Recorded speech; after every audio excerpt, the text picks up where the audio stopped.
Electric field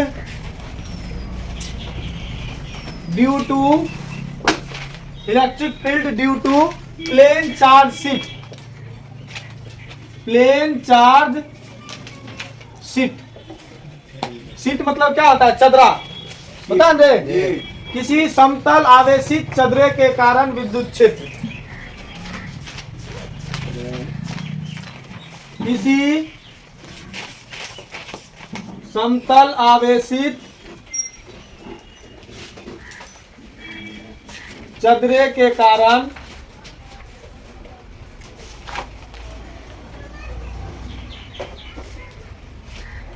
विद्युत क्षेत्र। मतलब अब कोई विद्युत क्षेत्र है, विद्युत क्षेत्र निकालना है। स्टार्ट कर दिए। देखिए, किसी समतल आवेशित चदरे के कारण हमको विद्युत क्षेत्र निकालना है। एकदम इजीली वे से हम लोग निकालेंगे, कोई हड़बड़ाहट नहीं करना है। देखिए, कोई एक चदरा है। चदरा मतलब क्या होता है? सीट। सीट देखे है ना? ये गाड़ी का सीट है। सीट नहीं देखे है? चदरा रे, चदरा नहीं देखे। कोई टीने वाला चदरा। हाँ, तो टीने वाला चदरा, कोई धातु का चदरा, लोहे का चदरा होता है ना, ये वो वाला देखे। और इस पर कितना है? इसका सिग्मा है कि फो है रे? अरे ललवा रे, सिग्मा है। मतलब इस पर पृष्ठीय आवेश घनत्व कितना दिया हुआ हमको? सिग्मा। सिग्मा। अब इस सतह में मतलब प्लेन शीट में चदरा में कै गो सतह होता है? बताइए। हाँ, चदरे में कै गो सतह? दो सतह होता है, एक इस साइड होगा और एक इस साइड होगा। तो दो गो एरिया वेक्टर हमको मानना पड़ेगा। ये मान लिए हैं, इसको हम काल्पनिक रूप से दिखा दिए। क्या कर दिए हैं बबुआ? और इधर भी तो यहीं पर मान लीजिए एरिया वेक्टर लिए, तो इसको भी हम लोग काल्पनिक रूप से दिखा सकते हैं। दिखा सकते हैं ना? ये देखिए, ये वाला जो पार्ट है इसके भीतर वाले पार्ट का एरिया वेक्टर है, और ये वाला पार्ट जो है इसके बाहर वाले भाग का एरिया वेक्टर है। इस सतह के लिए इलेक्ट्रिक फील्ड का डायरेक्शन किधर होगा? इधर। तो एरिया वेक्टर इधर लिया है, तो लंबवत क्या होगा? बाहर की ओर, +1 पॉइंट P। इसको भी पॉइंट Q +1। इसके लिए भी इलेक्ट्रिक फील्ड का डायरेक्शन किधर होगा? और एरिया वेक्टर किधर होगा? इधर ही होगा ना? मतलब दोनों सतह के लिए निकल के आ गया। अब दोनों पर फ्लक्स कितना आएगा? दोनों को निकाल के जोड़ देंगे तो इस पर कुल फ्लक्स निकल के चला आएगा। तब अब देखते हैं, यदि सिग्मा इज इक्वल टू क्या है? पृष्ठीय आवेश घनत्व है। पृष्ठीय आवेश घनत्व मतलब कहने का अर्थ है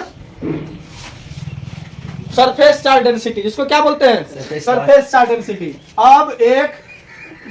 अब कितना स्मॉल चार्ज एलिमेंट मान लिए हैं? 2।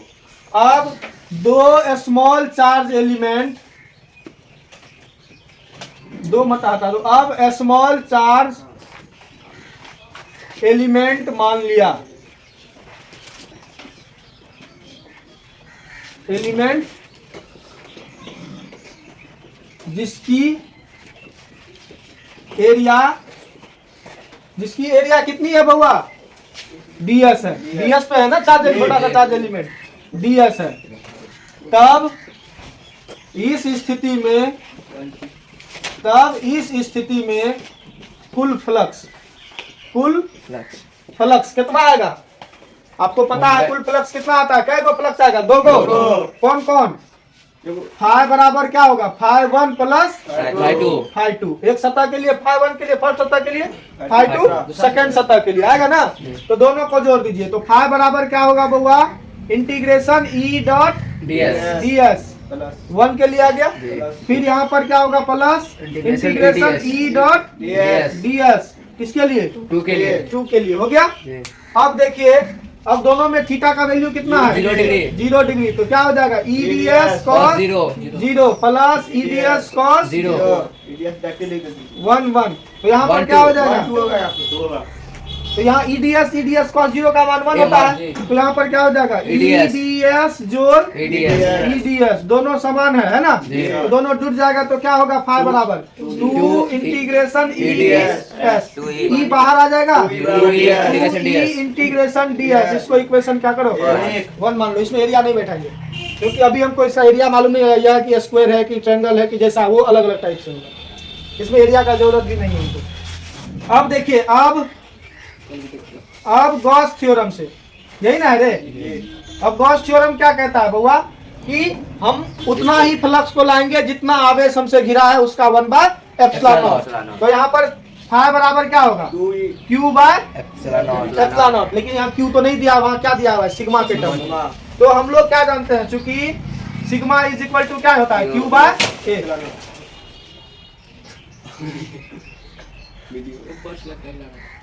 हम लोग क्या जानते हैं, sigma is equal to Q by A. तो यहाँ पर Q बराबर एरिया को क्या लिख सकते हैं, इंटीग्रेशन ds लिख सकते हैं जी। क्योंकि यार इंटीग्रेशन ds का करते हैं तो वह एरिया निकल के आता है ना। तो यहाँ पर देखिए सर उधर नहीं लिखिए, ये दिख रहा है। यहाँ पर देखिए क्या होगा, यहाँ पर सिग्मा इज इक्वल Q बराबर क्या निकलेगा, तो इसलिए Q बराबर क्या निकलेगा बताइए तो, ये इसके साथ क्या चीज में है, भाग में जाएगा, क्या चीज में गुना में। तो क्या हो जाएगा sigma into integration ds। Now phi is equal to क्या होगा, जहाँ Q है वहाँ उसको यस लिख सकते हैं सिग्मा इंटीग्रेशन ds बट्टा ε0। इसको इक्वेशन 2। अब इक्वेशन 1 और 2 से फ्रॉम फर्स्ट एंड सेकेंड क्या है दोनों में LHS सेम है तो RHS भी सेम होगा। 2e इंटीग्रेशन ds बराबर सिग्मा इंटीग्रेशन ds बट्टा ε0। ds कट गया तो इलेक्ट्रिक फील्ड का क्या फॉर्मूला आ जाएगा, sigma by 2ε0। Electric field due to plane charge conductor.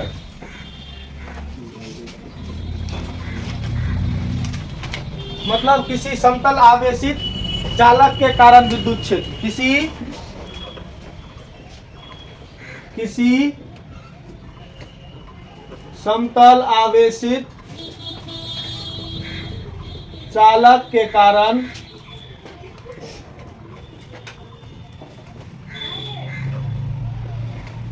विद्युत क्षेत्र, कोई दिक्कत,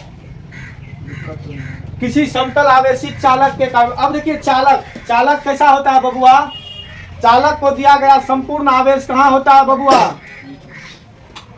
चालक को दिया गया संपूर्ण आवेश कहाँ चले जाता है, उसके बाहरी सतह पर। इलेक्ट्रोस्टैटिक शील्डिंग पढ़ाए थे ना, हाँ। तो चालक को दिया गया संपूर्ण आवेश कहाँ चले जाता है, यह प्रॉपर्टीज है किसका, उसके बाहरी सतह पे चले जाते हैं। उसके बाहरी सतह आवेश का प्रॉपर्टीज है ना। तो इसमें देखिए गोला है तो गोले में कई गो सतह होगा बताइए, एगो सतह, एगो। तो एगो सतह ले लीजिए, इसके लिए हम लोग एक काल्पनिक सतह बना देते, ये हो गया। यही सतह को उठा करके उभरा करके कहाँ ला दिया है, यहाँ पर, ताकि इजीली वे से दिखे। तो यहाँ पर हम लोग इसके लिए इलेक्ट्रिक फील्ड किधर होगा, बाहर की ओर, और एरिया वेक्टर बाहर की ओर। यहीं पर +1 ये पॉइंट P ले लिए, ठीक है। टेस्ट आज लिए हैं, हो गया ये। यहाँ पे इस पे भी चार्ज कितना है सिग्मा, ठीक है। तो यदि सिग्मा इज इक्वल टू क्या होगा बाबू, surface charge density, surface charge density. अब एक स्मॉल चार्ज एलिमेंट, चार्ज नहीं लिखे, चार्ज एलिमेंट मान लिया, ठीक है, जिसका एरिया ds है, सही बात है, जिसका एरिया क्या है ds है। तब इस स्थिति में कुल फ्लक्स कितने आएगा रे, कुल फ्लक्स एक एक सतह है तो फाई बराबर इंटीग्रेशन E डॉट ds, यही ना आएगा। चलिए ये हो गया। तो यहाँ पर क्या हो जाएगा, फाई बराबर EDS cos 0 डिग्री बराबर 1, EDS cos 0। तो यहाँ पर फाई बराबर क्या होगा, इंटीग्रेशन EDS, इसमें E बाहर आएगा, यहाँ क्या बचेगा ds। इसको इक्वेशन क्या करना है, एक मान लेना है। अब गॉस थ्योरम से, अब किससे, अब गॉस प्रमेय से क्या बोलता है, Q बराबर फाई बराबर Q बाय, क्योंकि हम लोग क्या जानते हैं, सिग्मा बराबर Q बाय ए बराबर Q बाय इंटीग्रेशन ds लिख सकते हैं ना। तो यहीं पर Q बराबर Q बराबर क्या होगा सिग्मा इंटू ए के बदले में क्या लिखेंगे इंटीग्रेशन ds। अब देखिए नाउ यहाँ क्या होगा phi is equal to Q के बदले क्या पुट करेंगे इंटीग्रेशन सिग्मा इंटीग्रेशन ds बटा एप्सिलॉन नॉट। इसको equation from first and second दोनों का LHS सेम है, LHS क्या हो जाएगा सेम। तो E इंटीग्रेशन ds बराबर sigma integration ds by epsilon not. ds cancel तो E बराबर क्या फॉर्मूला आ गया सिग्मा बाय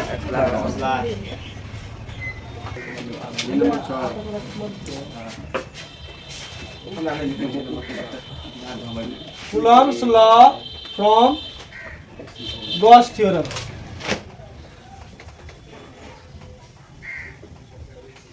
मतलब कूलम्ब का नियम कहां से चाहिए बबुआ गॉस प्रमेय से। किससे गॉस प्रमेय से कूलम्ब का नियम चाहिए हमको।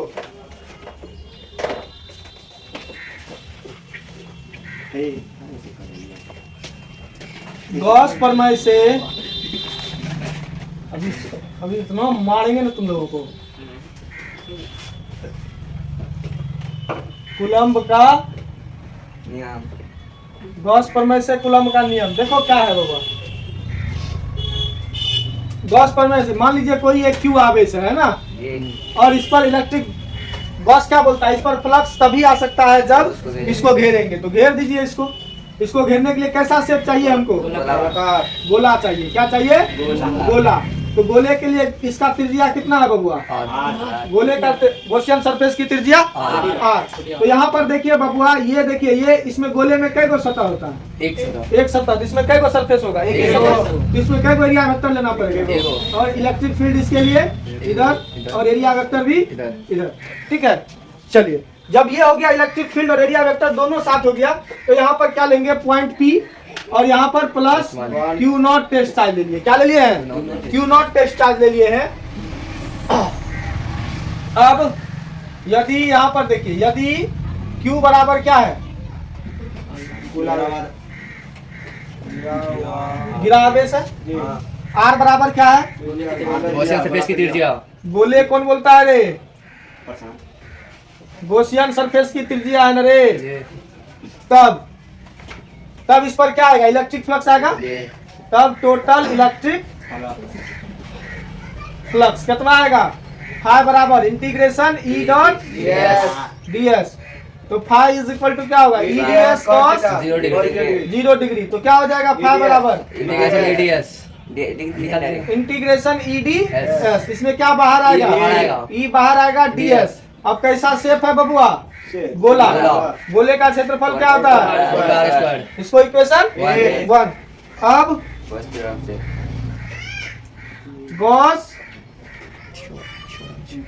गॉस थ्योरम से क्या होगा फाई बराबर क्या होता है Q बाय इसको equation 2। Now from first and second from first and second दोनों का RHS सेम है ना तो RHS सेम होगा। तो E गुना 4 पाई R स्क्वायर बराबर Q बाय एप्सिलॉन नॉट। तो यहाँ से E बराबर क्या निकल के आएगा Q by 4 pi R square epsilon naught 4 pi epsilon naught R square. ठीक है इसको इक्वेशन क्या करो थर्ड मान लो। नाउ अब यहाँ देखिए टेस्ट चार्ज रखे टेस्ट चार्ज यहाँ पर कितना इलेक्ट्रिक फील्ड है हम लोग E बराबर क्या जानते हैं E बराबर F बाय Q नॉट पता है पता है कहीं फॉर्मूला नहीं पता जहाँ विद्युत क्षेत्र पर आए वहीं पर है। जब नहीं है पता तो समझ लीजिए F बराबर Q नॉट इंटू क्या होगा E। अब यहाँ पर E का वैल्यू रख दीजिए तो F बराबर क्या होगा Q नॉट इंटू E का वैल्यू यही है ना Q by 4 pi epsilon naught R square. तो यहाँ F का वैल्यू क्या निकल जाएगा 1 by 4 pi epsilon naught Q into Q naught by R square. क्या यही होता है बल का formula 1 by 4 pi epsilon naught Q1 into Q2 by R square. यही ना कूलम्ब बल ये कूलम्ब के नियम को सत्यापन कर रहा है ना। तो यहाँ लिखेंगे प्रूफ हेंस प्रूफ।